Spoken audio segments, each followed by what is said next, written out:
Hey guys, তোমরা সব কেমন আছো? আশা করি ভালো আছো। আমিও ভালো আছি, কিন্তু আজকে একটু ভালো নেইও বলতে পারো, কারণ আজকে আমার ট্রেনিংয়ের লাস্ট দিন। তো দেখো, আমি টোটোয় করে যাচ্ছি, এবার ওখানে পৌঁছাবো। পৌঁছিয়ে তোমাদের সবাইকে দেখাবো আমি কীরকম। দেখো, পৌঁছি সবাই বললো ম্যাডাম একটা সেলফি তুলুন, গ্রুপ ফটো একটা হয়ে যায়। গ্রুপ ফটো নিল। তারপর আমার স্টুডেন্টরা বললো ম্যাডাম আমাদের সাথে একটা রিলস বানান। তো যাই হোক, দেখো রিলসটা বানিয়েছি। রিলসটা হচ্ছে, গানটা তোমরা শুনতে পাবে না, এটা হচ্ছে ছোড়কে হাম তুমকো জব চলে যাएंगे, এই গানটা, ঠিক আছে? তো সবাইকে নিয়ে ভিডিওটা বানালাম। তারপর এই যে দুটো স্যার এসছে, তো আমাদের প্রতাপবাবু বক্তব্য দিচ্ছেন, ম্যাডাম তাহলে কীরকম শিখালো এই সমস্ত।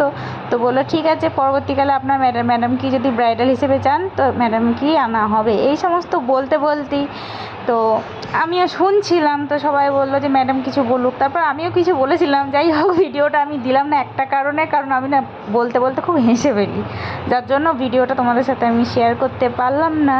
তবে স্টুডেন্টরা খুব ভালোবেসেছে আমাকে, অনেক ভালোবাসা দিয়েছে, অনেক সম্মান দিয়েছে। সত্যি আমি খুবই খুবই লাকি মনে করি নিজেকে যে এরা আমাকে এত ভালোবাসে। আর কালকে অ্যাকচুয়ালি আমার হাতে প্রচুর ব্যথা হচ্ছিলো, তো দেখো মিঠু দিয়ে আমার হাতটাকে একটু মালিশ করে দিচ্ছিলো।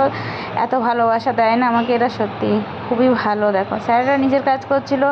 তারপর ছুটি হওয়ার আগেই নিচে নেমে দেখো সবাই বললো ম্যাডাম আর একবার রিলস বানানো হোক। তো সবাই একসাথে মিলে রিলস বানাচ্ছিলাম।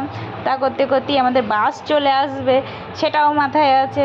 তো যাই হোক, লাস্টে দেখো আমরা দুখানা ভিডিও বানিয়েছিলাম।